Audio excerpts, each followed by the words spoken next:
Welcome to Historic Reason. I'm Sherry Hausman. Today, we are going to examine Kant's moral law alongside the Kant's theory of desire and consider how these two thinkers may provide a critical look at our modern times. Philosophy is not just an abstract study, it is a careful, disciplined pursuit of truth, meaning, and ethical orientation. Descartes laid the groundwork for radical doubt and emphasizes reason, marking the initial demarcation from medieval scholasticism, whereby Kant represents a crucial demarcation in modern philosophy, separating the pre-Kantian from the post-Kantian era. Kant extended Descartes' rationalism by recognizing lived experience, essentially distinguishing between an a priori and a posteriori knowledge, while also developing transcendental idealism, formulating the categorical imperative, and critically mediating between rationalist and empiricist traditions. By reconciling these perspectives, he created a framework in which human understanding structures experience, bridging the gap between empiricism and rationalism. His Critique of Pure Reason, over 800 pages, demonstrates the magnitude of his contribution and the foundation he laid for post-Kantian thought. Kant was known for extreme regularity. He reportedly followed strict daily routines, walking the same paths, eating modest meals, and dedicating himself entirely to study, almost monk-like in discipline. Kant provides a perfect example of a return to reticence, considering his dream of virginity and how his personal restraint mirrors his philosophical discipline. Jacques Lacan was known to have an extravagant lifestyle in comparison to Kant. He's often been misinterpreted due to a sensationalized large public following in France during the 1950s and 60s. This public spectacle may point to the contemporary tendency to promote the fulfillment of one's desire at any cost, a tendency rooted in capitalist sexualization and as a reaction against historical religious sexual control, and why Kant's reticence emerges as a necessary course for philosophical and spiritual advancement. In the groundwork of the Metaphysics of Morals in 1785, Kant introduces the categorical imperative as the supreme principle of morality and views morality as a universal duty.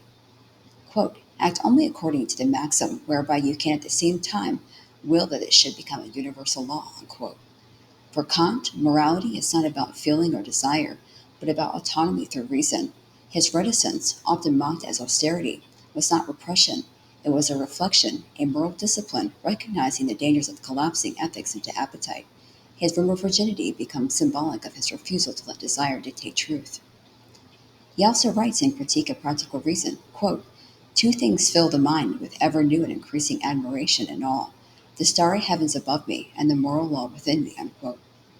Here, the quote moral law within unquote is both rational and spiritual, a guide for the self that integrates ethical reasoning with spiritual discernment.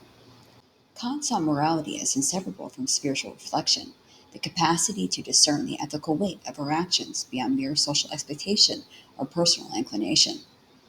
Kant was awakened by David Hume, whose skepticism forced him from religious certainty into the rigor of natural philosophy. Kant famously wrote that Hume, quote, awakened me from my dogmatic slumber, unquote, and from that awakening he built an ethical framework grounded not in divine law alone, but in human reason and spiritual reflection. This moment marks not a transition from faith to philosophy, but rather Kant's effort to reconcile religious belief with rational inquiry, and with it, the post-Kantian era emerges, where ethical reflection, reason, and moral law take central stage. Kant's reticence is both a personal virtue and a spiritual philosophical principle, the ethical need that ensures thought precedes action. Turning to Jacques Lacan, we see a striking contrast. His analysis sometimes normalizes indulgence and reduces desire to spectacle, reinforcing patriarchal or exploitative structures. Gisette may clarify Lacan, but this interpretation is itself part of the contemporary misreading that Kant warns against. Fast forward to the 1960s, when sexual expression became a social and philosophical movement. What began as liberation often became sexualization, particularly of women. Freedom was misinterpreted as a pursuit of gratification at any cost. Today, our culture is saturated with sexualized imagery, where desire is commodified and stripped of reflective meaning. In this particular context, the reemergence of reticence is both a philosophical and spiritual necessity. Kant's moral restraint, once dismissed as outdated, now appears as the ethical insight missing in a world dominated by impulse and spectacle. Lacan's insights, when carefully read and critically examined, as Dr. Rossi urges, remind us that desire is not indulgence, but recognition of our lack. Kant reminds us that freedom without reflection is not freedom. His moral law, his reticence, and his disciplined, spiritually guided search before action represent the ethical and spiritual grounding we desperately need in an age of excess. When looking at Kant's moral law alongside the Kant's theory of desire, we see a dialogue across centuries, one emphasizing principal restraint and spiritual discernment, the other revealing the structural impossibility of fulfillment. Between them lies a vital lesson. True freedom requires reflection, and desire requires discernment. The reemergence of reticence is not regression, it is a necessary course for philosophical, ethical, and spiritual advancement. Subscribe, like, and let's continue seeking truth with reason, reflection, spiritual discernment, and a little reticence. Thank you for watching this episode of Historic Reason. Until next time, I'm Sherry Hausman.